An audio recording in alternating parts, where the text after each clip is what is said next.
let's say you had a genie, and with the snap of his fingers, you could have a career making your own indie games full-time for the rest of your life. It sounds pretty amazing, but here's the catch. During the entire time, you'd never have a hit. Instead, you'd have a rock-solid base of niche players who supported the development of your small passion projects. Would you do it? See, this is what happened with Jeff Vogel, and he's an indie game veteran who started his indie game studio in 1994, resulting in a whopping 25 retro RPG games on Steam, including Exile, Escape from the Pit, Gene Forge, the Avernum series, and more. Jeff's philosophy for game dev will likely reshape the entire way you think about getting into game development. For example, we talked about why making a small niche game is a much smarter decision than aiming for a commercial hit. We talk about why indie game development hasn't really changed since the 90s, and how you can take advantage of some of the tried and true strategies that have worked for Jeff for decades. We talk about why Jeff believes making a polished game is not really worth his time. Well, unless it relates to one crucial ingredient. We also talk about how to survive in today's indie game industry, and why you might want to make your own engine instead of using Unity or Unreal. And that's what Jeff did. And by the way, one way you could survive in the industry is to use the latest new tools to help speed up your game's production. Like today's sponsor, Bezi. They're the creators of this new development assistant that has full understanding of your entire project and helps answer questions, write code, and navigate repetitive tasks so you can stay focused on the bigger picture for your game. They just launched the beta of their latest feature, Agent Mode, which is really unique. It enables Bezi to create and modify code directly within your project at your approval, allowing you to update and iterate everything within the app. It shows all differences, so you can clearly pinpoint and validate the suggested changes in the context of your code. And it keeps track of all changes so that you can revert at any time. Bezi automatically searches all your assets, scripts, scene graph, Unity docs, and the web to give you the most accurate assistance tailored specifically to your project. Bezi is completely free to try, and you can check them out and get started by simply clicking the link in the description. Everybody sort of focuses on their forte when they're making games, especially indie game developers, because they're typically 1, 2, maybe 3 people. For me, it's like one person right now that I'm making my game solo right now. And when I think about creating a game, I don't think about it necessarily as writing the game. I think for me, it's like building it with my hands, because I focus so much on visuals. Sure. Which I know for you, and I heard you talk about this, I think it was at GDC or something, or one of the indie talks that you've done. And your focus is not on necessarily polish of the artwork, whereas for me, it's all about art. So for you, it's about, I guess, polishing up the story, right? Yeah, and the setting. Mm-hmm. So there are several things that I keep going back to when I talk about games. And one of them is about never losing track of the fact that this is an art form. Right. And it is very important when you say writing video games as art, it's an art form. A lot comes along with that I think a lot of people don't fully absorb. One of is that we're artists. And artists are enormously individual people. And it's very important when talking about your art. And not only is it an art form, it's a new art form. Yeah. I've said before, I have a privilege that is almost unique in human history. That is that I'm older than the art form I work in. So right. We're still all figuring out this art form about how best to perform it, how best to market it, how best to sell it, how best to develop it. And it is always important to remember that every artist has their own individual artist's process. Yeah. So, for example, lots of developers are really focused on the visual art aspect of the overall art form, which is really cool. But that's, I'm a 70s kid. So when I started writing video games, it was all just, dots and sticks on the screen. So when my, aesthetic sense for video games was developed, video games had very little visual sense. That when you play something like the old Ultimate, when you play something like the old Wizardry, it is very simple symbols on the screen that provide a loose framework upon which your imagination can hang. Yeah. And I never abandoned that. I just don't have a visual sense for video games, or I do, but it's a very crude one. Like Avernum 4 Greed and Glory, the game we're developing now, I think looks better than any game we've ever done. We've redone a lot of art, and I've gone through every icon bit by bit to create more of a visual, a unity of scale, a unity of color, a unity of appearance. And bear in mind the utter madness that you're listening to. I have been writing indie games continuously for a living longer, I believe, than anybody in the world. It is a strange record to be proud of. But is that true, though? Is that really? Are you being hyperbolic, or? I'm not being hyperbolic. Name a guy. Name a woman. Name a person. Okay, so I'll be honest with you. In preparing this podcast, I did an AI search at Grok. I got on Grok, and I was like, "Is Spiderweb Software like the oldest indie game studio?" I don't necessarily think it's the oldest indie game studio, but you might be right that you're the oldest or longest career, I guess. Is that what you're saying? Yeah, exactly. So there were indie studios, except they were called shareware companies way back in the previous millennium when I started this. But yeah, there were indie games before me, God knows. There were shareware games before me. But all of those people either moved on, grew up to become published, or they took long breaks, or they retired. I am the only one bloody-minded enough to start writing indie games in '94 and just keep doing it. That's wild to me, dude. I was 4 years old. Yeah, I'm comically old. I'm older than the stones in the dirt. And there are there are a couple of people who have written games along that period of time, and they'll retire for a while, or they'll go work for big businesses for a while. But I'm the only one who never. I did a short period of consulting for Microsoft in 1999, but when I got home from that, I started working on my indie games. Yeah. So I was more indie than because what could be more indie than working your day job, coming home and working on your games? Do you remember when the indie game thing became really, really cool? It was like especially cool in like 2008 or 2009, 2010. Then, it started about the time Xbox Live hit big. Yes. About the time Steam started getting into to indie games. That was what I called the indie boom, which led to what I've called the indie glut. Some of my most popular blog posts that got me speaking at GDC and stuff like that was when I started writing pretty much before anyone else about, hey, we're making so many indie games that a lot of people are going to have to go out of business. Yeah. And I called it the indie bubble, when actually what it was just a glut of product. And then this got a huge amount of discussion, debate. Other people started calling it the indie apocalypse, which is a term I never agreed with. Nobody asked my opinion, but that's, it's stuck. Even though indie games now are making more money than ever, it's just, there's not enough of that money to go around. Right. But yeah, just in terms of my longevity in this, if there's anyone else there who has more than 31 continuous years of doing this stuff to make rent or to make house payments, give me a name.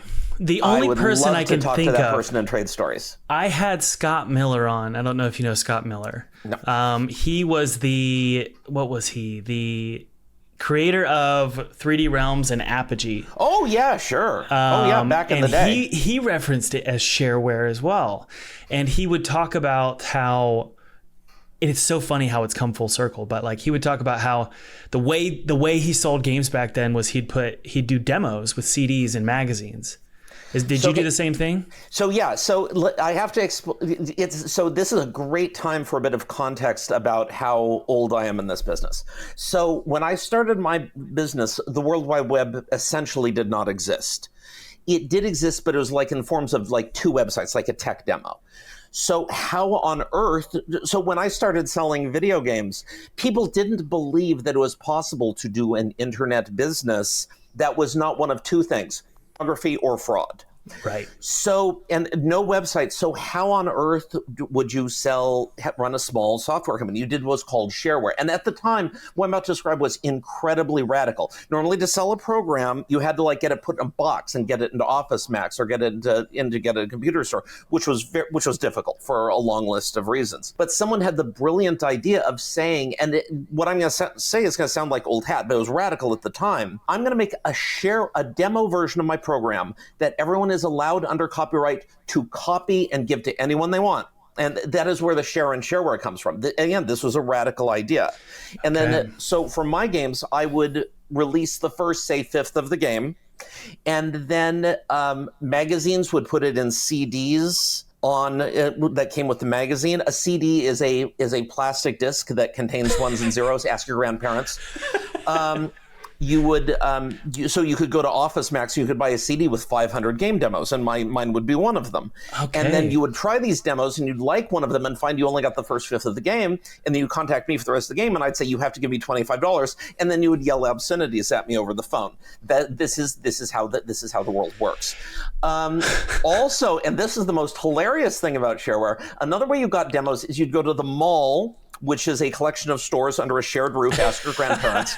And there would be a store there that would sell shareware demos. The walls would be covered with floppy disks, which is a 3.5 by 3.5 inch plastic case that's full of ones and zeros, ask your great grandparents. And you would spend $10 for a demo. You'd take that one demo that you spent $10 for at home, you'd play the first fifth of my game, you'd call me, and once again, you would shout obscenities at me. This is how the world worked in 1994. Can I pause you for a sec? Sure. It doesn't sound very different from now. Like, think about how, like, the best way to sell your game on Steam right now, and I don't know if you disagree with me, but what I think is demos. Like that is where I got like 60,000 wish lists for my demo. Also, the final thing, so that's kind of this this demo CD thing you're talking about, or a big, like you mentioned the CDs are in bigger magazines and stuff like that. So that was one way to sell it. And then another way that you mentioned was these bundles, right? Mm-hmm. Well, that's kind of like Humble Bundle now, right? Or all the bundles offered on Steam.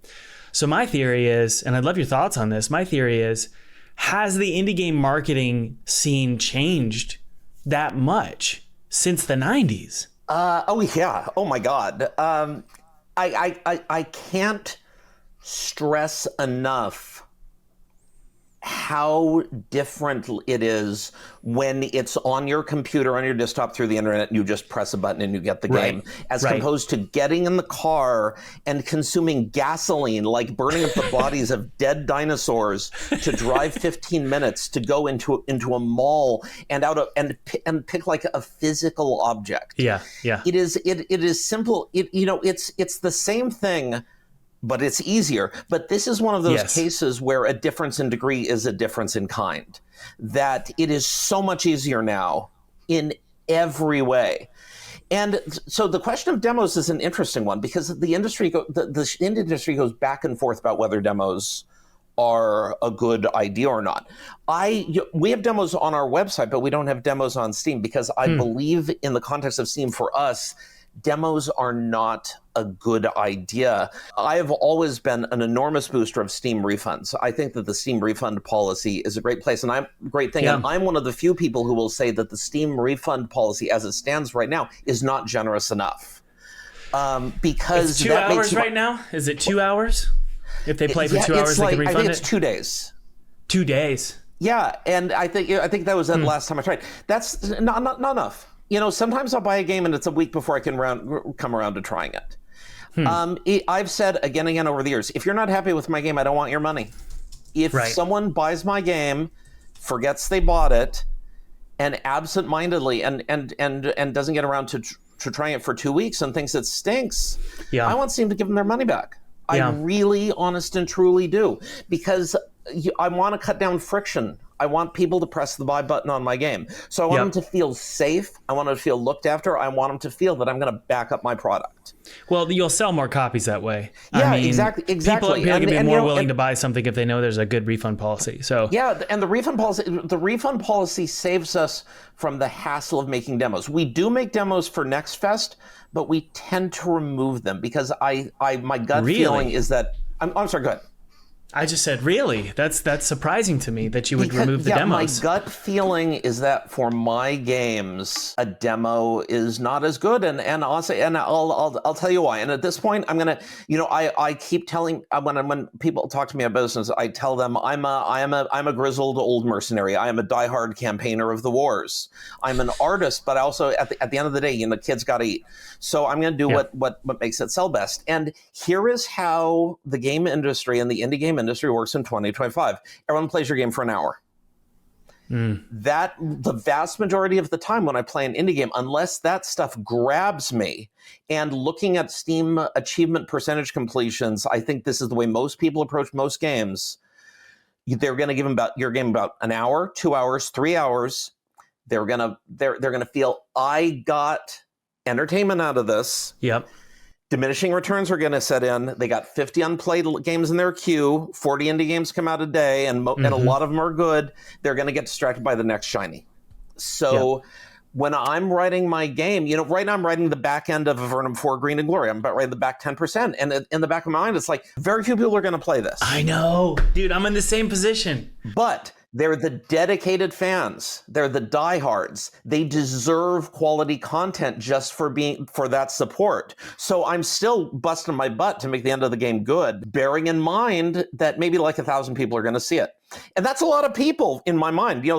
Picture in your mind 1,000 people staring at you. You want to be good. You want to be on your best.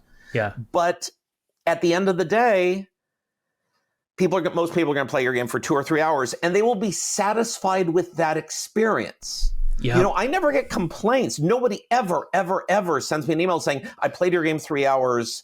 I moved on. I'm unhappy with what I got. Yeah. If they played it and then they find a content place where they set it down and they're content, they got their money's worth.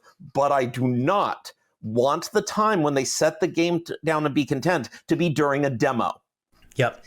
If that happens, then I've lost $20. Oh man, that's smart. I've never thought about it that way. But again, this is for my art, for my genre, for the particular sort of thing I'm doing. And honestly, the games I write are too big for games in 2025. I think 6 to 10 hours is really the magic length for a game now. And I write 40, 50-hour games because it's just what I do. What? What? Really? I guess it's an RPG, so there's is plenty of time to grind. Too short? It's just impressive. Like I'm making a 5-hour game right now. So it's a particular element of the genre. Turn-based, story-heavy fantasy role-playing games. I think that the minimum length to bring one of those in with a satisfying story with a beginning, middle, and end is about 20 hours. Holy mackerel! You can do it like that, but I can't. Other people can. I can't bring it in for less than that. And also, remember, Avernum 4 Greed and Glory is a remaster of a game that I released in 2004. At that time, no one would think twice about a 40, 50-hour game. That's just the way people handle the thing. And bear in mind, 40 to 50 hours is not that long. If you long for playing a video game, when you look at the list of the most successful video games right now by number of players, by number of earnings, and you're going to see games that people play for hundreds and thousands of hours. If someone says spent 40 hours playing Fortnite, you're going to go, that little? If someone says I spent 40 hours playing the League of Legends, that's like League of Legends has 785 different characters. If you play that game for 40 hours, you saw nothing. Yeah. Okay, so hang on. Let me ask you a question. So sure. It's related to what you were saying earlier, whereas like if people these days, they play for an hour, 2 hours, and then they're done and they got their fill, right? Mm-hmm. Why make a 50-hour game if that's what's happening with indie games? Because that's my art. That's what I do. That's it. I write. When I was 13 in 1983, my family got an Apple and I played Wizardry for the first time. And I loved Dungeons and Dragons, but I was in rural Washington and I didn't have anyone to play with. And so I sat down and played Wizardry and I was like, this is it. This is my thing. Yeah. And it was a long game. And then I played the Ultimas and Fantasy and Demon's Crown and all of the class and the Gold Box D&D games. I played all of those. That is what I cut my teeth on. And that is what I dreamed of recreating. Because I wanted to do this from a small age. And I knew exactly what sort of game I wanted to write. there is a joy in a long game. I mean, no one. Okay, I was about to say no one's running around saying Baldur's Gate 3 is too long, and of course I take that back because plenty of people have said that. But Baldur's Gate 3, at this point I can just. The great thing about Baldur's Gate 3 is that when anyone questions anything that I do, I can just say, "Hey, Baldur's Gate 3 did that," and that's it. That's the end of the discussion. Wait, so you're saying people have complained to you for my entire genre? I'm sorry, what? People have complained to you that your games are too long? I've heard people say that Baldur's Gate 3 is too long because it's a major hit, and bajillions of people are trying it. They want to get to the end, but they can't because the game is enormous. Yeah. Yeah. It's like I spent 90 hours and I left so much content on the table. It's huge and it goes on forever. But that's the thing. This industry has room for epics. And if you want to make it as an indie, you've got to find that underserved wedge of the market and serve that. And there are some people who want an epic. There are some people who just really want to get lost in the thing. So I'm writing this game that has a gigantic world where there are places in the world where you can take a right turn and go, oh, there's a little side corridor, go down it, and then it just keeps going and going. And there's more dungeons and there's more characters and there's more stuff. And you're going, this game's too long, and yet I just lost 5 hours on this thing. But you also have sort of the amusement of knowing that this 5-hour section, lots of people aren't going to see it. They're just going to walk by it. They're not even going to notice that tiny corridor. And there's a lot of fun in that too, to make sure that people are aware that they are having an experience that's unlike anyone others. You strike me as a rarity for most indie game developers. I think a lot of people listening right now, and the majority of the audience listening, by the way, is aspiring indie game developers. Okay. A lot of them listening right now will probably admit that they are really good at one thing or the other, meaning really good at the business side of things, knowing how to schedule, to stay on task, knowing when to limit themselves, knowing when good is good enough. So some people are really good at that, but they're not really good at the purity of the craft and being really staying true to their creative essence, right?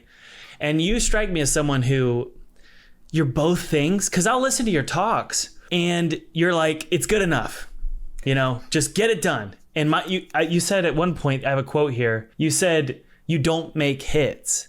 And you talk a lot about how you just don't polish certain things because it's just not worth it to you and you want to make some money. And you're very honest about that. Oh, yeah. However, you're also saying here that there are certain things that are really important to you that also you polish the crap out of, like the story, right? And the gameplay. So I guess my question to you is it that you don't want to make a hit and that you don't believe it's worth shooting for the moon? Or is what you're really saying deep down is there are certain things that don't matter to you in your games? So by the standard, in 1997, I released a game called Exile 3 Ruined World. And by the standards of shareware games, that was a legit hit. A legit hit now means $100 billion. A legit hit then meant, got a house. Yeah. But, I had, by any reasonable standards, a hit. But I think that whether you have a hit or not is a bit out of your control. It's about that when you having not just a success but a phenomenon is catching lightning in a bottle. Yeah, there's a magical element of it. But since if you are listening to me now and you are a beginning indie developer, run. Oh God, run like the hounds of hell are after you. Find a shed in the woods. Just stay away. Okay, so everything you were just talking about, I can answer by going back once again to the fact we're artists. And every artist has their own process. Every artist has their stuff they're good at and not good at. Like, for example, business. To a certain extent, you have to have a head for business. But, we're artists. A lot of us don't. Salvador Dali was great at business. Monet was great at business. Really? Vincent van Gogh was not. Vincent van Gogh was not good at a lot of things, though I understand he had quite a way with the ladies. But yeah, you have to go along with. You have to figure out, what am I good at? What am I bad at? If you want to make a living in this business, there's no dishonor in being a hobbyist. God knows, hobbyist game developers are awesome. If you want to make a living at it, at some point you are either going to have to develop some kind of a gut feeling for business or have a very close trusted associate who does have a head for business. Yes. And for one thing about business, for example, is time is money. Your time is your most valuable asset. You need to make sure as much as possible your time is being used in a profitable way, which means you can't polish everything, because if you do, your game's never going to come out. And then you are, what are you even doing? So I figure out one of my superpowers in this business is I have kind of a gut sense for what I really need to be working on versus this I can let slide a little bit. Like I like to say, I've been using the same icon for wolves in my games for probably about 15 years. Because if it's a good icon of a wolf, it's still going to be a good icon of a wolf 2 years later. And eventually I will get that wolf art redone when I'm sick of looking at it. When I go into the game and I see an icon, I go, oh God, I'm so tired of looking at this. Then I pay money to get it redone. Yeah. But I reuse art mercilessly. I license art, like I get royalty-free art packs on online asset stores mercilessly. Then I Photoshop them because they always need a little bit of work to make them blend in with the game. And I'm getting better at that. The new game is going to be way better at that than our previous ones were. But yeah, and then if I find a really good piece of art of, say, a monster, I might rewrite the game a little bit so that it's that sort of monster instead of what I was using, so I could use the big piece of art. I'm very cheap. Very, very, very, very cheap. But you're not cheap when it comes to the things you're good at. Right? So like writing character dialogue. It takes a ton of your time, right? Oh yeah. Writing dialogue is the hardest part. It's really, I find it really tiring. I work a lot more at that, but for that I don't want to say cheap, but I do want to say frugal, which is to say I put in time and energy, and I'm 55 years old. The energy is limited. I put in just enough energy and time to make it work at a level where I'm like, this is good, it's satisfying, and it is in balance with the things around it, which is to say all of the characters have the amount of dialogue that is appropriate for their role in the game. But once I get there, I stop. Very often, all the time, my beta testers say to me, wouldn't it be cool if this character said this? Wouldn't it be cool if this character reacted to this? To which I say, yes, it would. That was a very good, that is very cool. I am tired. Exactly. Or I got to put out the next fire, or I got to do the next thing, or I got a whole nother town to do. I just, when I play these games on streams, when I'm selling them, my head is constantly screaming all the things I could have done. And if I was Larry and if I was working on Baldur's Gate 3, all of those things can be done.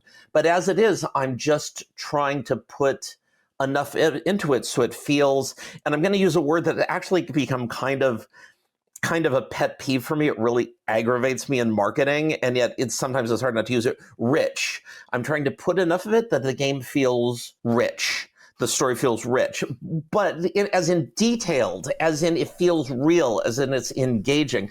But I'm old enough and cranky enough that I'm just gonna start using the word good. Yeah. I mean, in my marketing, I'm just gonna say, look, the story's good.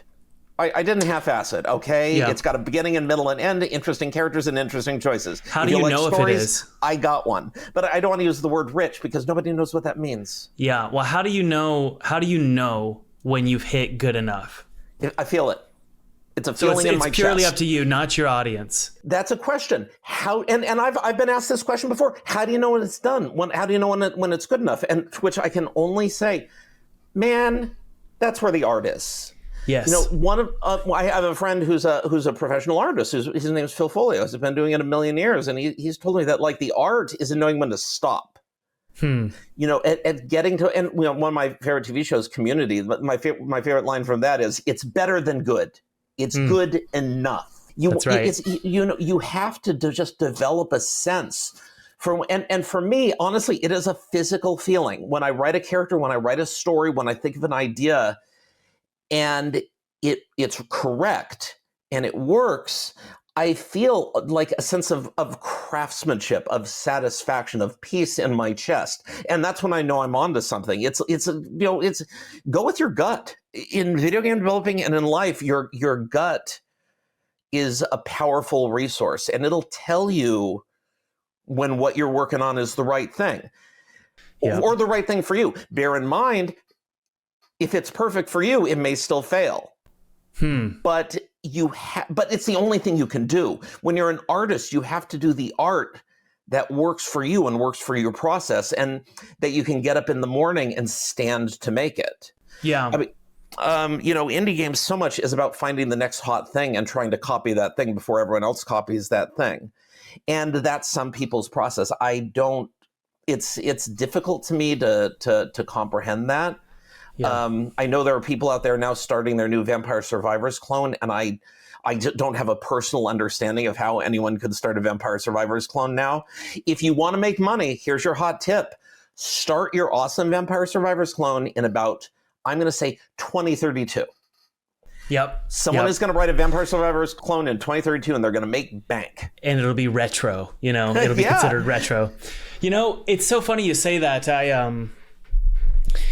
There's a lot of thoughts that are rumbling through my head when you say all this. The first thing is that certain things, man, there's so many things. Okay, first off, I feel like following your gut makes sense when it's your forte, but when it's not your forte, your gut is meaningless.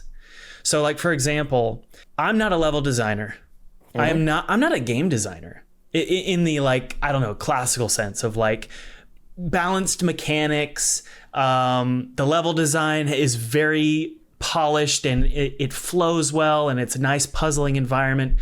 I had 10 levels done for Twisted Tower last year, and we tested them with an audience, and they just could not figure out how, like, they got so lost. And my gut said it was fine, right? But then when we tested it, my gut was proven wrong. However, there are certain things where my gut, I've learned through, 15 years of making games. I've learned that certain things, my gut is better than an audience's opinion. So stuff like story, atmosphere, mood, character dialogue, those are the things, and music, those are the things that I can trust my gut. And so I guess my question to you is, well, do you agree with that people listening now shouldn't just follow every gut they have, but rather they should learn where their gut is best, in which lane their gut actually works in? Do you see kind of what I'm saying? So you first of all, you used two words, and I'm just going to pick them out just to make to answer the larger point. You use the word a game designer in a classical sense. The great thing about this art form right now is there is no classical sense. We still don't know. We still don't know how to make games. God, how many $300 million projects have we seen blow up on the launch pad in the last year? As the great screenwriter William Goldman said, nobody knows anything. You should free your own conception about what it means to practice this art form. We're all artists, and we're all very individual. And yes, your gut can lead you to disaster and ruin. I'll keep bringing up Van Gogh. He sold one painting. I believe he sold one painting in his entire life, and it was to his brother. Wow. he just did his thing, man. And sometimes it takes the world a while to catch up with you. And what I heard you say is that your gut told you the level was okay, and testing told you that there were confusing elements that needed, some more polish and some more clarity, which is, of course, a thing that happens all the time. But what it really sounds like you're saying is that you still have faith in the core idea. You still have faith in what you're doing. But when it comes to the story of the game and the atmosphere and the art direction, I'm all in. Like, I know exactly what I'm doing. But when it comes to the design, not so much. Well, if you put your game in front of people and something really confuses them, that happens constantly, and that's a polish issue. I see. It doesn't have anything to do with your the overall mission, the overall conception. Right. But maybe you needed to paint the ladders yellow, or maybe you needed an extra bit of tutorial, or this or that, or this door needs to be one way, or something like that. And that just always happens. That's just life. And then by doing that, you gain the design skill. But it won't be a classical design skill. It will be your design skill because you're an artist, and in the end, your brain will only allow you to do certain things in a certain way. Gotcha. That makes sense. So you're kind of saying that people listening right now, instead of trying to chase the trends and make some commercial thing that they don't love, the smarter bet, it's not even just like woo-woo motivational speak. It's a better marketing, or it's a better commercial decision to avoid making a commercial game, but instead make the game that you want to make, that's in your gut. We're starting to get to the point where my own natural modesty is kicking in. Because, there's producers running around, and there's like companies with massive budget. Like, remember, again, when I started, this was just weirdos in their basements putting stuff on floppy disks and trying to get them sold in kiosks at the mall. I still can't comprehend the size of the indies games business now. When pick a large indie game company, like, was it Klee? Is that how it's pronounced in Vancouver? Okay, so during the indie boom, I was, meeting, I knew there was a guy, I was in a city and I met a guy who writes indie games. He had a really big hit and they outlaid a whole bunch of money, and he had like a business, like he rented huge fancy offices in the downtown with a view, and there were desks all over the place, and there was headcount, and there was grown-up business stuff. And I'm walking through this tour going, yeah, this isn't going to last. I'm thinking that. I'm saying, wow, that's really cool. Wow, that's really cool. Wow, that's really cool. And I'm thinking, you write indie games. You're spending too much money. But the important thing is, I'm not going to say advice to a person like that.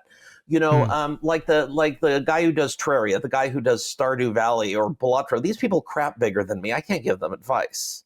But what I can do, I can't say what anyone else can do, but I can say what I did. Because I believe, or emotionally, I have to believe, if it's not true, that the path that was open to me is still in some sense open, which is that suppose in your heart of hearts you want to give it your all to make a living, or at least make some side pizza money writing video games. The best way you can start is with something you have passion about and something you care about, something you want to play, because that is when you will have a billion difficult decisions ahead of you, and that is there is one compass.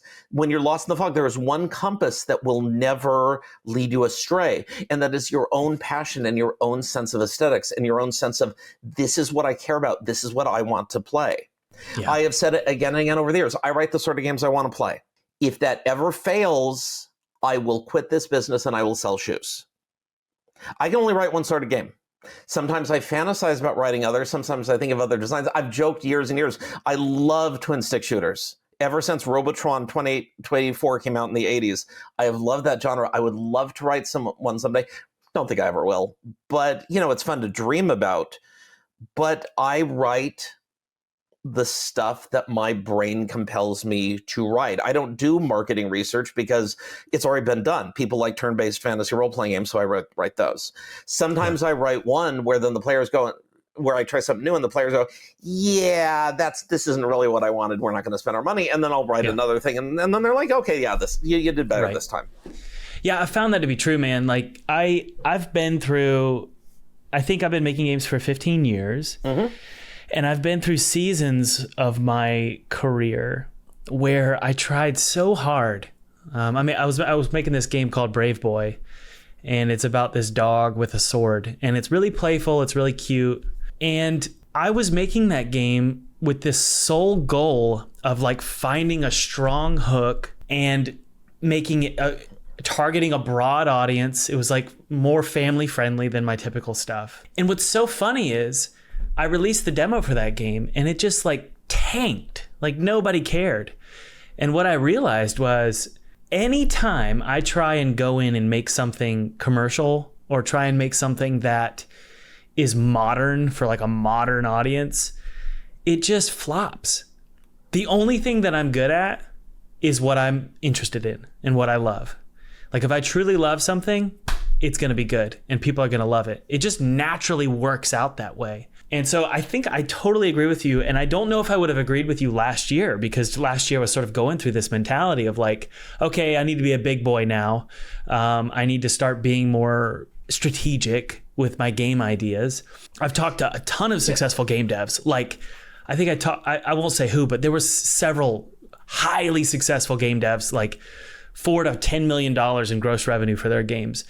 And they would say stuff like, you've got to focus on the idea and make the idea perfect before you move forward with the game. And what I've found is when I get so focused on creating like this profitable game idea, I maybe it's analysis paralysis. You just get stuck in this loop and you never really could fully get it manifested. Whereas when I say, you know what, I just really want to make like Tim Burton style games. That's the kind of games I make. They have a Tim Burton flair. Sure. They're kind of retro. They're retro in the sense that like 90s and early 2000s, that's my inspiration. Sure. And I found that I just thrive. That's where I thrive. And I think I'm not going to, for my next game, I don't think I'm going to worry about the commercial viability of it. It's just, I don't even think that's a good business decision, honestly, because you just get stuck. Yeah, it's, well, and again, for potential indie developers who are listening to this, I have my messages. One of them is, your parents are ashamed of you. They're going to tell you they're not, but God, when their friends ask you, they'll say you're a plumber. So besides that, it is very easy to get driven into shame-driven thinking, especially when, you talk to a guy who's, made 5 million. Suppose you talk to a guy who's, to a person who released a game that grosses 5 million. Good on them. That's great. I'm glad for them, but they did it doing what was right for them. And I've seen so many times indie developers who are old enough to achieve success, but not old enough to gain humility, will hold forth with their one true path to success. And the industry does reward that to a certain point. Because, for example, if you want to make it in the business, sometimes it helps be able to do talks at conventions or shows. To do that, you have to have a strong message. People don't want to show up in a room to hear me go, you got to figure out what works for you and don't let anyone bully you. Except for the fact that, I had an extremely popular GDC talk where I said exactly that. Nobody knows anything. It's a new business. We're figuring out new tricks all the time. And because nobody knows anything, you might as well just do, if you believe in your heart of hearts something is what you should be doing, do that. Gotcha. You will probably fail, but no one promised you a rose garden. It's a life in art. Almost anyone who tries to become a professional musician fails. Almost everyone who tries to become a professional writer fails. Yeah. That is the way that is a life in art, and that is something that you just have to face, and it's not going to be fair. The games that win, luck matters. I've gotten very lucky breaks, without which I would probably not still be here. I've gotten lucky, but I've also had the tenacity of the cockroach and worked at it, so that when my luck arrived, I was prepared. That's right. You got to be there for when the luck arrives. Exactly. It takes 10 years to make an overnight success. So let's shift gears and talk about surviving. Surviving in this business, it's cutthroat. It's difficult. How have you survived? You said you have a cockroach mentality. Well, the most important thing that has helped us it's been a tough couple of years for everyone. It's been a tough last couple of years for us. Oh yeah, believe me, it's been rough. How I survive is I have an enormous back catalog and a very passionate fan base. That's what carries us through, because people played our games with little kids, grew up and had kids, and play our games with those kids. And so not only does it, it carries things along, but also some of those people grow up to have good jobs, and so they can be my patrons on Kickstarter. People giving us high level backing on Kickstarter really is keeping us in business. And that's but you always got to be looking for the next money truck. You always got to be looking for the next opportunity and trying to find a way to wiggle in there. You got to have a lot of hustle. What do you mean by money truck? That's an interesting phrase. Oh, okay. Yeah, this is so for a while Steam was the money truck. Xbox Live was the money truck. Then, Apple did Apple Arcade, and if you get an Apple Arcade game, they'd give you a pile of advanced money, and that was a money truck. One. Netflix I got would one throw of those. money It at was you to amazing. get your game in the service. Here's a really classic. Bundles at the beginning were a money truck. Bundles don't really perform anymore. What does? But when Humble Bundle was new, if you could get in on the Humble Bundles, and there was a bunch of different bundles, and there was only like 3 of them that would make any amount of money you'd notice. Groupies, Humble Bundle, and one other. The other ones are gone. For a period of time, that was a money truck. It was a place where you could show up and a truck of money would come in, a truck would come up and dump money on you. Yep. Epic Free Games is currently a money truck. I have no idea what you would do to get in that or how that works. I had an Epic Free game. I was really happy about it. We got a check. And then recently, games. Epic let us know. Epic has no interest whatsoever in any more of our games. I was surprised they had interest in one. But yeah, that Epic Free Games was a new money truck. It was throwing the money around. I managed to get some of it to splash on me. iTunes, when it was new, was an enormous money truck before it became the most competitive environment in the world. We did great on iPad for like 7 minutes. And bought my kids braces. So yeah, there are fewer money trucks, but when one shows up, you gotta be ready to see if you can get a meeting in the right hotel room to get when a venture capitalist wants to splash around a bunch of dumb money for their dumb idea. Oh, I know. Yep. Then you wanna see if you can get some venture capital idiot money to splash on you. Yeah, I would say that publishers can be money trucks at least 5 years ago. Because tons of money comes from these higher up behemoth, mega corporations, and it funnels down into these small publishers. Yeah, and it was for we didn't get it obviously, but we're fine. We had our own thing. Kickstarter's our thing, and Kickstarter is our publisher. And that's great. So we keep going by having, a back catalog, and we hustle and we work hard and we make lots of new products, and we're really nice and we talk to people personally. Put all that together, and that's that's our thing. We survived long enough that at a certain point, once you get a back catalog, you treat your back catalog carefully, your survival can become self-perpetuating if you have a lot of hard work and a certain amount of good fortune. I think that this idea of a back catalog is interesting to me because it's kind of I think, including me, I think a lot of game developers are so short-sighted. They think if I don't make like $1 million in the first year, it's not worth my time. Or if I don't make $100K in the first year on this project, on this game, it's not worth my time. But for people who have been doing this, I mean, for you, it's been 30 years. For me, I've been able to see how much money do I make in 7 years from a single game? I've been able to see that and go, oh, wow, it kept paying. It kept paying out year after year after year after year. And so it sounds like what you've done is you realize that these games would have this long 10-year tail of, and it might be a small drip of income, like $200, $500 a month, I don't know. But when you stack them and you keep stacking them and then consistently release them.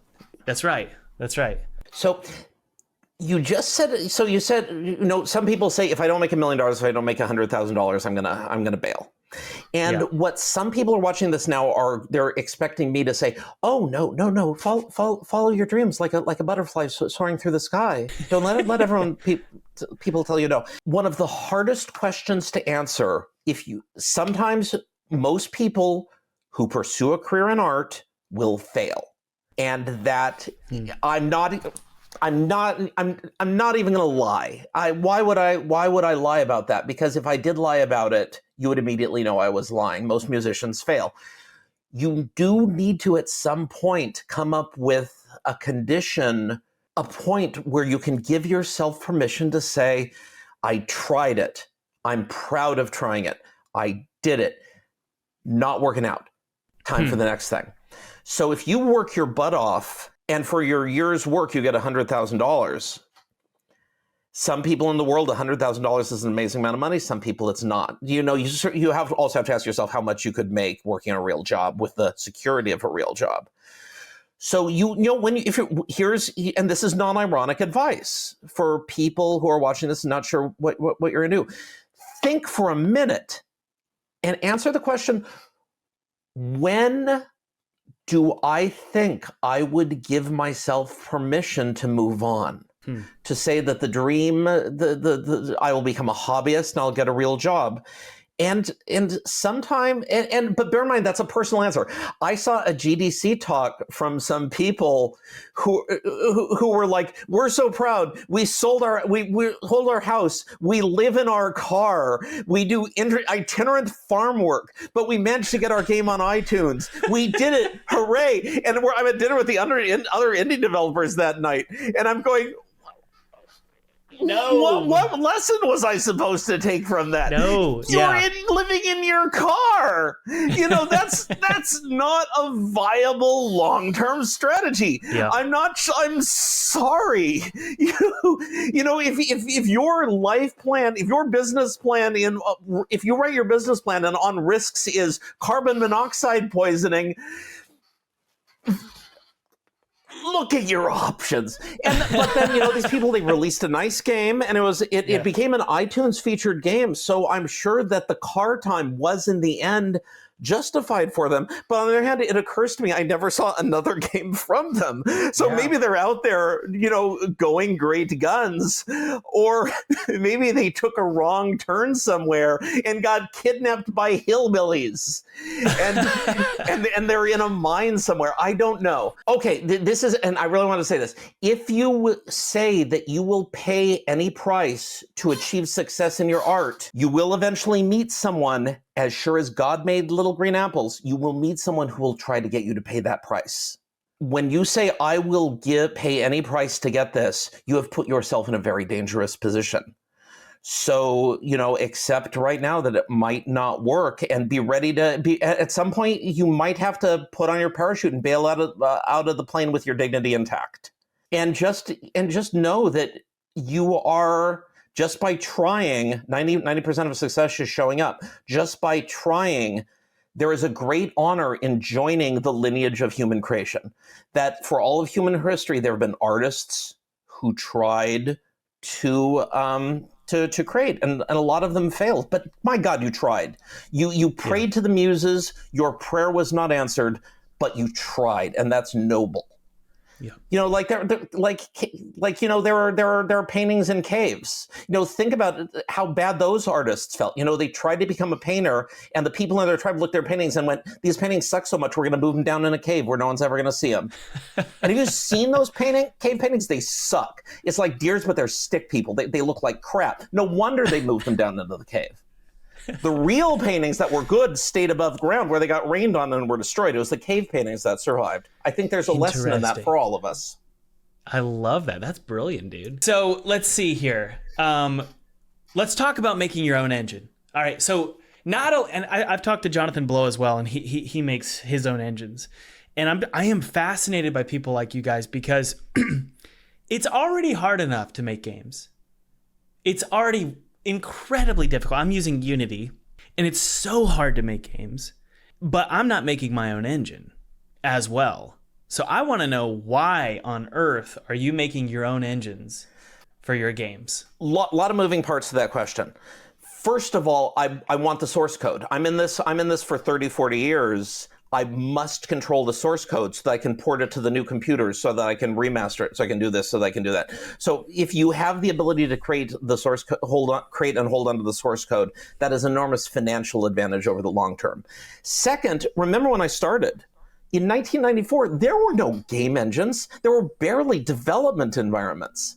I had to do everything so I was lucky to have C.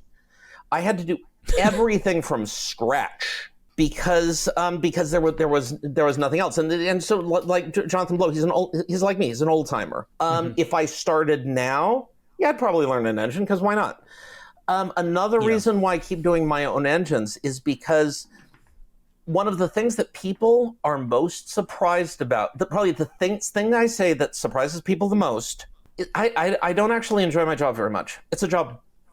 I stopped enjoying my job about 2 months after I started my first game, in about the September of 1994. I spent the day doing it, and I was like, wait a second, this is work. I've been dreaming of doing this since I was a little kid. No, I didn't realize it was work. Yep. And it, thinking all day, it sounds stupid to say it's tiring, but it is tiring. The brain is a muscle like anything else. It gets tired like anything else. So I have to hold on to as much fun as I can. Like, I make the trailers for my games, and my trailers look like crap. The only reason my trailers look good at all is because one of my artists makes animated logos and stuff like that. And he's a very skilled animator. And so he makes some stuff so that's not completely amateurish, but most of it's amateurish. But I make my trailers because I find it fun. And I hold on very tightly to anything in this job I still find surprising and fun. Writing engines is fun. Like, I use my own scripting engine. I completely rolled my own scripting engine. That was a blast. What does that mean? Your own scripting engine. What does that mean? Okay, so I'm from a different era or something where, like, and there's a game engine, but like, what is a scripting engine? What does that mean? Oh, okay. So most games still use scripts, which are it's text files. It's like all of the statistics for the monsters and the items are a script. It's just a text document with the stats. Yeah. When you go into my town, each town has two scripts for it. One is special encounters, like you move a space and something happens, and one is for dialogue, where when you talk to people. So when I write the dialogue for a character, I open up my text editor and I write in this little sort of programming-y sort of language I made up the dialogue. But it's written in C. Its base is C. C++. C++. So, but then the scripting engine itself uses my own syntax. Okay. Which is like C if C was super simple and dumb. Huh. So it's not like Visual Studio. Like, you're talking about it's hard to explain. The game data is in scripts. The program itself is written in Visual Studio. Gotcha. The game program is all C and C++ and Visual Studio, but then for the dialogue, I have to put the dialogue somewhere. And I want the dialogue to be in text files so they can be easily edited. And then I have to create a way to format those text files so that the computer program, the program can load in the text file, parse it, and turn the dialogue into something that in the program. I see. So that's what you mean by scripting engine. Right. Got it. Okay. Yeah, so I'll do stuff like that as well, but it's probably much more basic than yours. But okay, so the engines and then we could pull these up in a sec and we could take a look at them. I'd love to see your engines and how your games are put together. They're effectively built in C++, right? Right. Are these engines is it one engine or is it multiple engines? It is all the same, but it is very heavily forked. Like the first game that I wrote in 1994, Exile Escape from the Pit, basically evolved. I expanded it and I expanded it, and then finally I got to a point where I wanted to write another game called Nethergate. And so I took the engine, made a copy of it, and then I completely changed everything to make it Nethergate. And then I wanted to write Avernum, which was a remaster of Exile, and so I took the Nethergate code and I forked it back and turned that into Avernum. And then so now I probably have like 5 different engines that are all extremely similar. They all came from the same base, but I forked them and rewrote them in order to do what I needed for each specific game series. Since I come up with the story first, and the story tells me what the game needs to play like, what the combat needs to be like, and so on and so forth.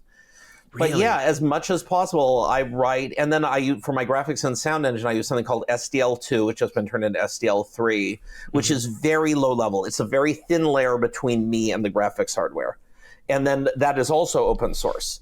So I control everything. I have every character of source code for all of my games. Sure, and I think it's certainly it's impressive. I would say that what's it like porting to things? So like if you wanted to port to mobile, or have you ported anything to console? Okay, so I don't think I'm ever going to do consoles. I don't think I really write console games for a long list of technical reasons. Partly for technical reasons because it's hard to do console games with tons of text. Partly because for me to get on consoles, I'd have to do localization, and localization would be super expensive for me because, again, tons of text. So consoles are probably out. All my games come out for iPad. A few of them have come out for iPhone. Uh-huh. And for porting now is super fast because I've done it so many times that I've written basically sort of cross-platform libraries. So I just need to change a small amount of code to turn the Windows version into the Mac version. I need to change a slightly larger small amount to turn the Mac version into the iPad version. If I really got up early and drank a lot of coffee and ground that day, I could make a Windows port of my game in a day. Because I don't feel like working hard, I do it in 2 days. A Windows port? Are you working on Windows? No, right now? I write my games on Mac for starters. And then and then I port them to Windows, and I release them like that, and then I port it to iPad. Interesting. Well, let's pull it up. Let's take a look at it. So this is Avernum 4 Greed and Glory, and I'll show you just my my development environment. Now, this is all basically directly expanded code from the first editor I wrote for myself in '94. It's way, way nicer and fancier now, because in 1994, I had a 640 by 480 monitor, and 94, and that was a huge monitor for the time. So the world's changed completely. So it's not teensy anymore. So the left is the terrain area, which is where I draw. And so now, just for the heck of it, I'm going to put a pile of ore there, and now I'm going to delete that.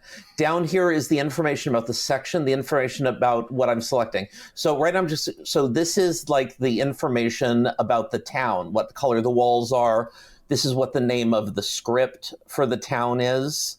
And then here's a door, and here's a wall. They go over to the right. Here's the buttons for editing things, which are based on the button designs of a program called ClarisWorks, which was the main Macintosh text editor and image editor in 1994. Below here's a little mini map for moving around quickly. And then there's the different instances in the game. These are the floor types. These are the terrain types. These are not interact withable. They just sit there and look pretty. Over here is the objects, and I can mouse wheel up and down. And these are things that you can interact with, like books and stuff like that. But there are also stuff that I like to shift around in the spaces, like chairs. And if I want to place an item, I have pull-down menus up here. And if I want to place a creature, there's pull-down menus up here. Now, this is going to look really unwieldy and slow, but I have 87 million keyboard shortcuts and tricks and copy paste and stuff like that to be able to edit quickly. So I have been smooth. It's a very archaic seeming thing, but because I've been working with it for 30 years and tweaking it, I can create content very quickly with this. Yeah. Where I get into trouble is not once but twice I have written scenario editor systems. One was called Blades of Exile and one was called Blades of Avernum, kind of a remaster, where I could let users make their own scenarios. They'd send them to me and I'd make them available on my website. The first one came out in 1998, and it really caught on. Like, a lot of really creative, hardworking people made scenarios, and they're still available on my website. Like, Blades of Exile is open source now, and there's a guy out there who's working really hard to make it nice and polished, which is super cool. But the problem is that, it's really hard making a system that other people can use, especially when you're used to something really wonky with shortcuts only I understand. So making a scenario editor was an enormous amount of work. And I never wanted to do it again. So I stopped doing that because it was very much the opposite of fun. Here is hey, let me ask a question if you don't mind. That drop-down menu where you can add characters and stuff. Yeah. Is that it's adding sprites, or is it adding classes? So there's 256, there's around 300 creature types.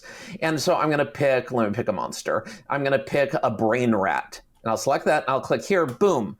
Now, at this location in the game is a hostile brain rat. Now, I'm going to go to its attitude, and I'm going to change it. Now, it's friendly. Now, the outline is blue, and it says friendly here. That means it's a friendly brain rat. It'll fight on your side. And then I can change its facing. I have to, the camera is blocking my setup is weird. And then there's all sorts of things you can set for it. These are memory cells, which are values that the script for the creature can reach. So, for example, suppose I want it to never be able to move. I select this, and I would set this to 2.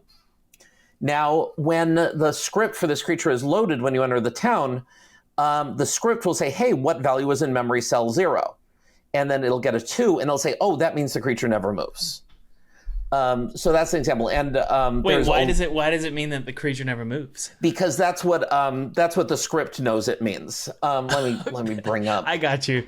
Oh man, so this is like this is like Jeff's world, and there's no way I would understand this jumping into this. Exactly. So when I made Blades of Avernum, I made it with with this scripting system, and it's really powerful. And it was, but you have to know how to program, and most people don't. Where the Blades of Exile did not have a scripting system, it was a very simple system of just placing walls and putting monsters and very simple special encounters, and people learned it very easily, made tons and tons of content. Now to do what I do, it has to be complicated. I just don't want to do editors for it anymore. So this is a script using a scripting engine written by me. And you'll see at the top it says basic npc.txt.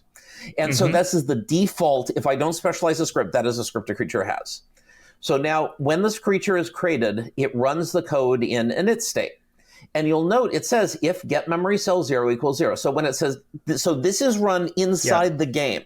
The game loads this text, parses it, and follows these directions. So the game says, okay, I've entered a town. There's a brain rat here. What do I need to do with it when I initialize it? So it goes and it runs this code, and it says, so look at get memory cell 0, which is here. What's the value? 2.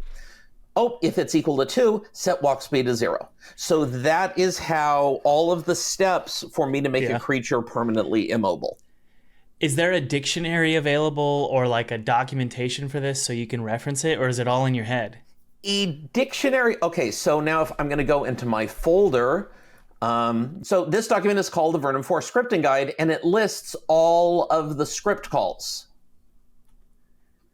You can see that there are a lot of them. For example, set new ability, so I can give this creature a customized ability. Set scaling, so I can set the creature's size in the engine, like I can make it the icon 50% smaller. For the script, I want the creature to act differently depending on where the zone it is, it can check for its coordinates. If a script is an object that's a trap, there's a damage nearby function that I can use if I wanted to, I could say make a chest and give the chest a script and say when you open it, when the open it section is called, the chest just kills everyone nearby, and I could use a damage nearby thing. That's how I program traps. You see, there's a lot of it. Now, you will note that none of this is commented. There is no documentation. That is because, and this is going to be one of those cute little time-saving things, since I'm the only person that ever works with this code, the fastest, most efficient way for me to find out what any of these calls do is to just look at the code. Yep. And no, it makes sense. Seriously, I've created a bunch of GDDs and reference documents, and I always end up spending too much time making them, and then I don't even reference them. I'm just trying to be professional, but I don't even use them, you know? Yeah. So, no, I am a fiend for commenting because this is my program. It's like 50, 60, 70,000 lines. And very frequently, I will get myself into a position where I have to go back and comprehend and tweak a very complicated piece of code I have not looked at in 15 years. This is my life. So how do I deal with this? So this is the hairiest command in any of my games, and it's the do move. It is a creature is about to move in the game. And in Avernum 4, it's a sort of a step-based movement, so it's a lot simpler. My GeneForge games have an animated movement, and it's a lot more complicated. But the reason I'm bringing this up is to show this is every creature is in the class active creature data type. I'll show you something hilarious in a second. And this is do move, and this is, after all the variables have set, every turn I call do move for every creature, and then they see if they have a goal, and then they move towards it. The reason I'm showing this is to show you my commenting. So this describes what it is. It's very brief. So you will note comment, comment, comment, comment. So don't go crazy with the commenting. Like this is the one comment for this big old chunk of code. But I don't go you don't want to have too much commenting because you want to be able to actually see the code. But you want to have enough comments so that for every 7 or 8 lines of code, there's just a very brief sentence saying, this is what you're looking at here. Yep. There's a bunch of it. This is like something commented out because it's something that is not in this iteration of the game engine, but I might bring it back in the next iteration. And is all of this, Jeff, is all this handwritten code, or are you using any kind of AI stuff or anything like that? So lately, every once in a while in advertisements, I see someone brag that their game is handmade or everything is hand placed, and that's always vexed me because it's not like I'm manipulating the editor with my nose or slapping at the keyboard with my flippers. That's a complete side point. Just had to get that off my chest. All hand coded. Yeah, I just wrote it all. I don't, obviously, I'm never going to use AI for coding because, Jesus Christ, why would I do that? That's just going to make, every minute I save on that is going to be 1 hour of debugging. I'm not worried about AI taking my job soon because this is extremely finicky, bespoke code. Yeah. It's a complicated game. It's, I know it's like looks super crude and super low budget. Even a super crude, super low budget turn-based role-playing game is going to be a very hairy chunk of code. So yeah, and so this is the movement code. You can see there's a lot of it, and there's a sprinkle of code throughout. There's sometimes something that's all commented out because I want to remember that that's something I need to do in a different sort of engine, and so on. So this is actually very short for a movement call. The one in GeneForge where it's animated movement is way longer than this. And this is C++, right? Correct. But it's very simple C++. C++ is a language that gives you all the rope you need to hang yourself. You can make things incredibly complicated. And I make things as simple as possible because I'm going to have to understand. I can't dub it on myself. I have to understand it later. So now I'm going back to, this is the okar.cpp. So this is the file over here is all of the files in the program. This is the file that handles creatures, and so you'll notice this is you're gonna hear the blood cells popping of professional programmers all over the planet. It's all externs of all, like, this is the game data, this is the character data, this is the object data, this is projected data. Everything is external, everything is global. There is a tiny bit of that. I do that too. Yeah, because why wouldn't I? It's just me. Who am I defending myself from? If I hurt myself, that's kind of how I feel. Yeah, I've none but myself to blame. So I could put accessor functions for all this nonsense, but it would create an enormous amount of code bloat in various ways and save me absolutely nothing. How is that? What's the editor's code? Same thing. It's all C++. It is a separate C++ program. Okay. Obviously, way smaller. It's compared to the main game. The editor code is baby, but it's still it's not complicated at all, or at least. How do you edit that? Is it the same thing? You open it up in Xcode and then open it up, Xcode, make the changes, build it. Can we see the code for the editor? Okay, and this is the editor, and just compare the number of the files. Sorry, let me rearrange the order, and you will see this is how many files are in the program, and this is how many files are in the editor. And in addition, there are fewer files, and they are much shorter, much less complicated. Yes. Which is good, And here's the. What's the file structure? Like, I have no idea how an editor is written. No idea. What's the first? Okay, so let me bring up. How would I get to that quickly? So this is. I have two. This is a .h file. This is all my headers. This is all my data structures. Again, nothing fancy schmancy. Here I'm importing all of the SDL libraries at the very beginning. There's you see a billion defines. I love using hashtag defines. If you want me to use this is the game, not the editor, right? Or something like that, then Jeff, I strongly suggest. This is the game, not the editor, right? What? Oh, it's the same file. Some of the files are completely shared between the two. So if I edit this file here, it'll be edited for the editor too. Like this file is shared between the editor and the main game. Just a lot less muss and fuss.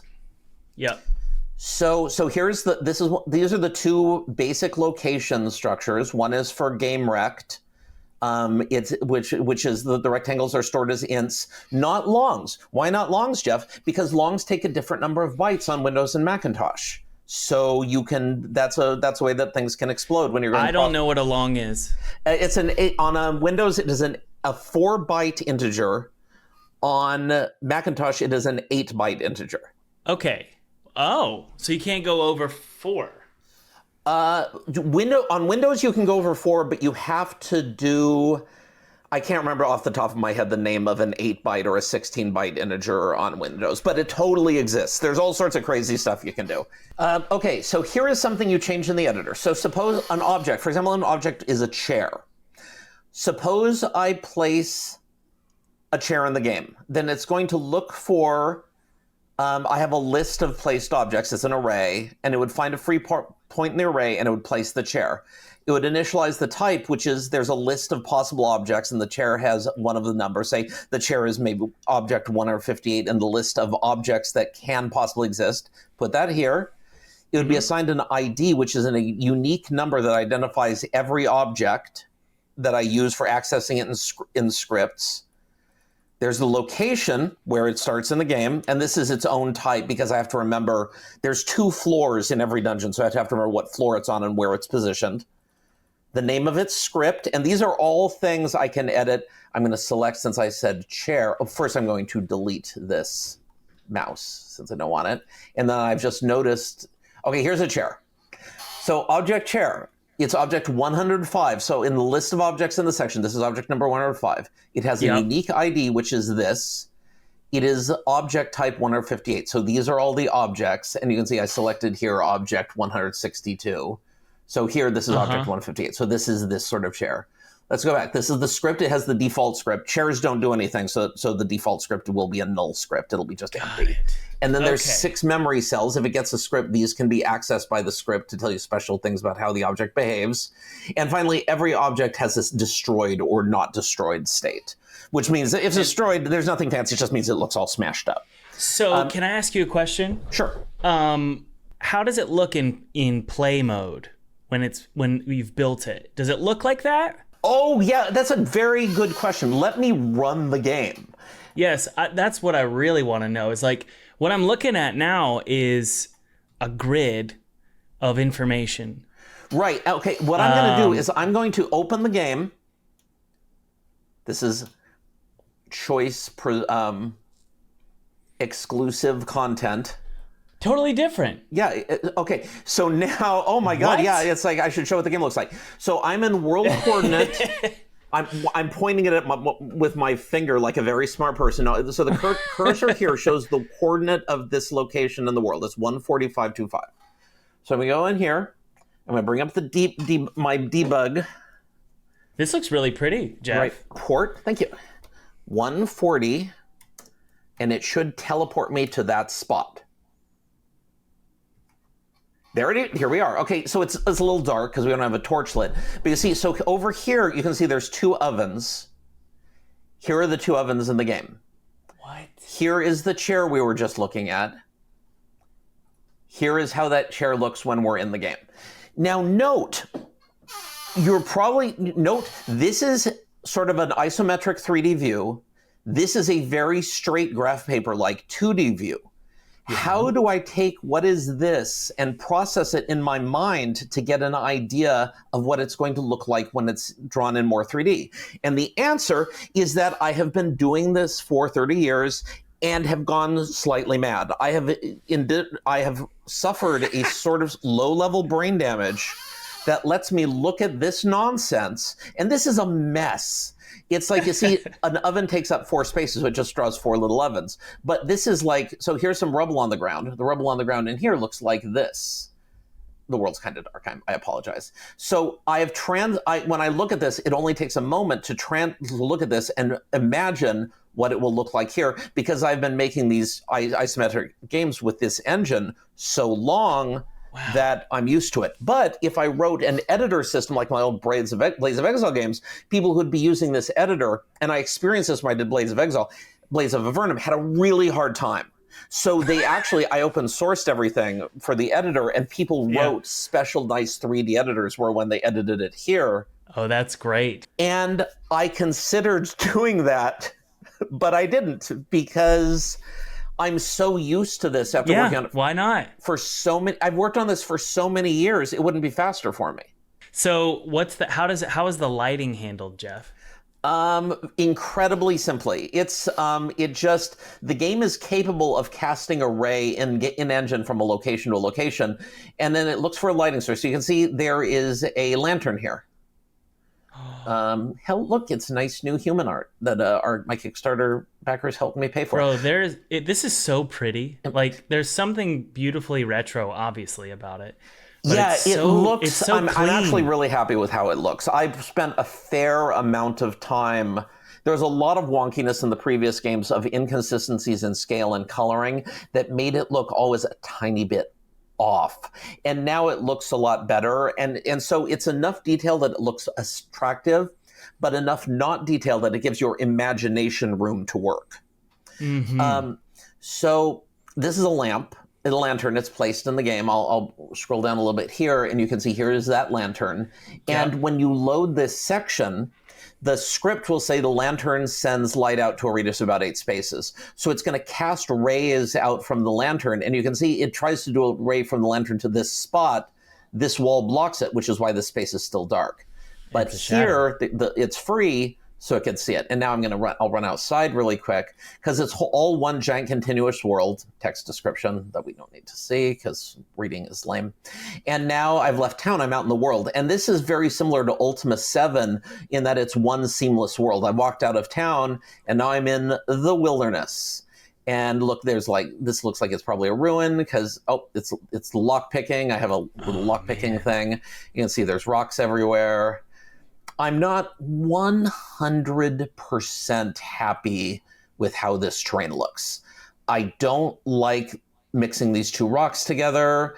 I normally try to put these trees on a floor that looks less sandy because they look slightly odd. I'm not really happy with this terrain, but this terrain is at about 80% into the game, and nobody is going to see it. So this terrain gets to look a tiny bit wonky. But if I go back to, this is near the front of the game. I mean, it's not terrible. It's just, to my designer's eye, it looks strange. I don't know if it looks. I think I kind of like it, but I have a question, which is, sure. It seems like you've built a system that is kind of locked tight from bugs.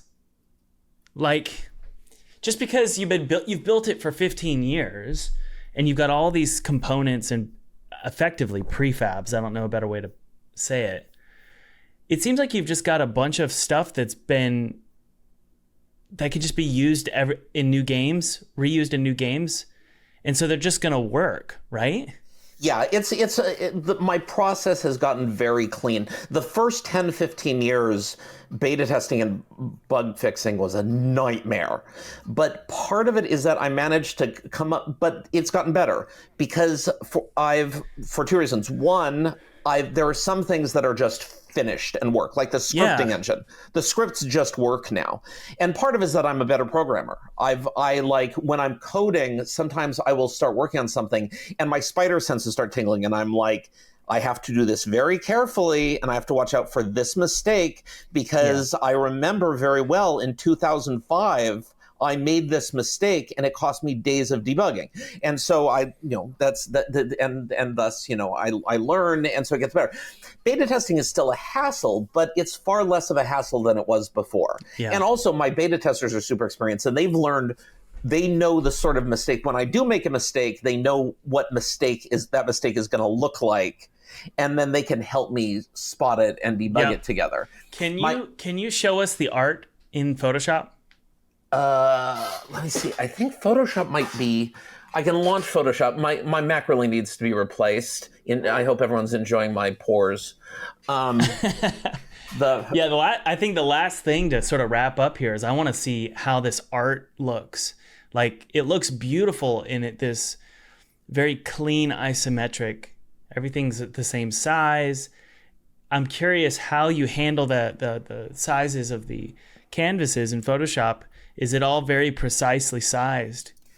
I've been working on screenshots. Okay, let's bring up the items. Okay, look at the spinning. Oh, we've spinning got beach balls got to go away. So you hire out artists and they create these sheets for you. Or So do you I create have the several sheet? freelance artists, and I license, like there are a billion licensable art resources on stores online, and a lot of it is icons I've made before. So what I do at the beginning of each game is I carefully plan. I got a budget, and art is expensive. Bespoke art costs a lot of money. So I'm really careful to make sure before I get something bespoke, it has to be bespoke. So for example, my human art system is getting completely redone. So, but it's really, the guy who's doing it is super good. And you can see this is an overlay, like a paper doll for humans who are wearing peasant clothes. Can you zoom in for me? Sure. And there's 6 animation steps and 8 facings. So 48 icons. And this is for the norm. You can see if you look at the top, it's the normal, it's 01 peasant wear normal idle. So when a human peasant is in male is in its idle state, it'll play a 6-step animation, and this is the clothing. Golly, now I'm going to bring up, and this is something new I don't think anyone's ever seen, is the items. So these are all, so there's items and objects. Objects are things that sit on the ground like chairs and chests. Items are things you have in your inventory. So this is all of the item art that is in the game. Over here, I'll zoom in. So here's a bunch of boots. Here's a bunch of belts. Here's a bunch of helmets. So there is a great deal of wonkiness in my item art. It comes from a million different sources. There is a lot of inconsistency of style. Little by little, as time goes on, I'm trying to bring it to a better, more unified style. But as it is, if it's better than good, it's better than good, it's good enough. So here's a ton of weapons. This is what it looks, this here is what it looks like on the ground in the game. And here, the bigger version is what it looks like in your inventory. So I'm going to bring up this guy's inventory. Here is, let's say, here's a potion. Okay, so this is what it looks like in the inventory. I'm going to take it, move it to the ground. And you couldn't really see it, but there's a cute little animation. And now there's what it looks like on the ground.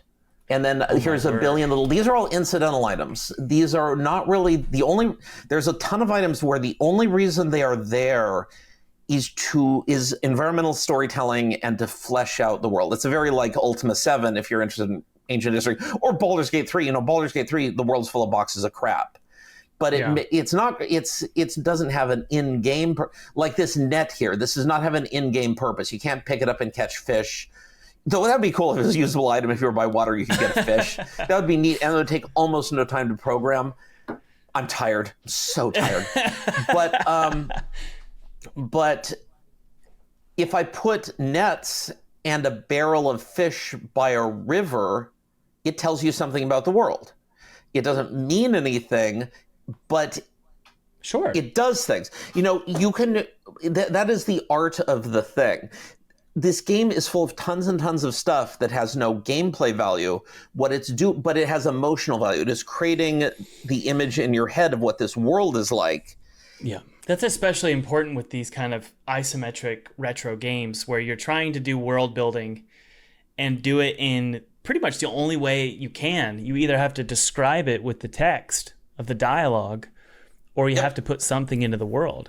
Yeah, and so it's part of I'm trying to get every drop of juice out of the lemon. I'm leveraging every possible thing I have, as much as I have, to make this world feel like a place, because that's the product I sell. I'm selling the ability to wander around in a as realized a world as I can make. Yeah. To create, the purpose of the game is to create of any video game is to create feelings in someone, to create an emotional state in another human being.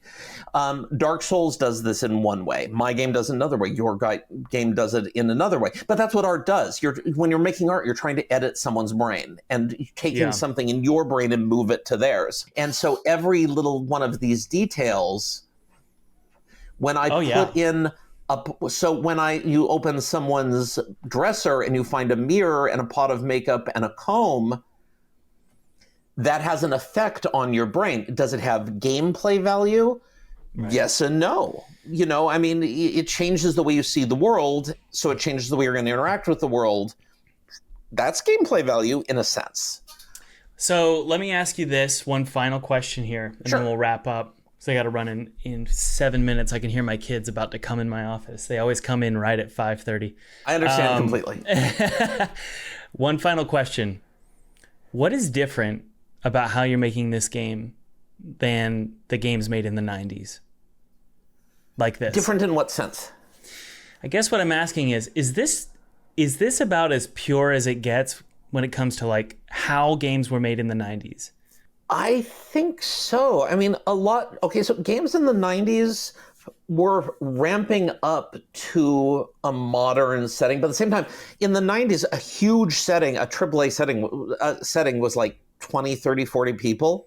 Mm-hmm. I worked briefly at Microsoft on a major big budget product, but every person who worked on it could fit in a small room. Everyone knew everyone on a first name basis. Like, Roller Coaster Tycoon. Have you heard of the story of the creation of that game? Oh, no, I haven't. It was one guy, and he made this entire game, and it's an incredible masterpiece, that game. And it's isometric, it's tile based, and I'm curious, it's like, are you making games in 2025 the same way a game like Roller Coaster Tycoon was made, or like the original Age of Empires games? I know so little about the world and how things work in the world that I honestly couldn't say. All I know is that, since I'm alone in this room fighting with my computer, my process is incredibly individual. And no one else will have a process like mine. But there are so many massive hits that are just 1 or 2 person teams. Like we just had Balatro and Balatro and Stardew Valley or Undertale. These are one-man bands. They get help from other people, of course, but these are very much a single person's vision. And there will always be, as long as one person is able to master the tools to make these things, you're always going to have lone tinkerers, lone Geppettos lurking in their homes, making these delightful, strange little toys. Yeah, I think when I see this, I was thinking about how you market this, and I was thinking, well, and you know how to market your games, but in my head, I was like, Jeff needs to tell people that this is all like, it's like a time capsule. It's like a handcrafted 90s game that was made in 2025, which I think is a really cool selling point. But then I realized, when I look at it, it's obvious that it has that. It just looks like, dude, it looks like you could pop a CD in from the 90s and play this game. Yep. It has that level of integrity. And I think that's really, really cool that you didn't like hitch your wagon to the newest trends. You're just sort of stuck with what works. Yeah, pretty much. I'm a coward in a lot of ways. I don't want to go out of business, so I don't take a lot of risks. The thing is, for marketing, if someone looks at a screenshot of one of my games or watches my trailer for 5 seconds, they know everything they need to know. That's right. Someone looks at this game screen you're looking at, this is all you need to know about whether you want to buy what I'm selling. So my marketing challenge is simply getting the word out, is just getting daylight. So, for example, this being on this podcast, I've really enjoyed this. It's been a lot of fun, but this is going to make me money. And Baldur's Gate 3 is going to make me money because it teaches people that this sort of game exists. And when they finish Baldur's Gate, they're going to start looking for other games like this, and then they're going to come to daddy.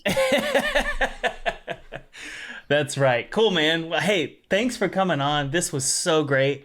Your process for making this game is so impressive. Well, thank you very much. I can kind of interpret maybe 20-30% of what I'm looking at. It's extremely complicated. It's simple to me, but it's because my head's been in this for a long time, most of my life. So, but I think I explained enough to see that there is a logic to it.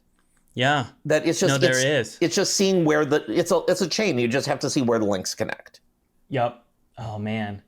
Well, dude, thanks for coming on. This was a thank you very much. blast. This was a I'd love lot to of talk fun. to you again. Yeah. And looking forward to seeing it. All right, bud. Take it easy. Same to you. Bye. Yep. Bye. Also, hey, don't forget to check out Bezi and their brand new feature, Agent Mode. It provides tailored suggestions specifically to your project and is capable of implementing changes directly into your existing projects. You can get started completely for free by simply clicking the link in the description.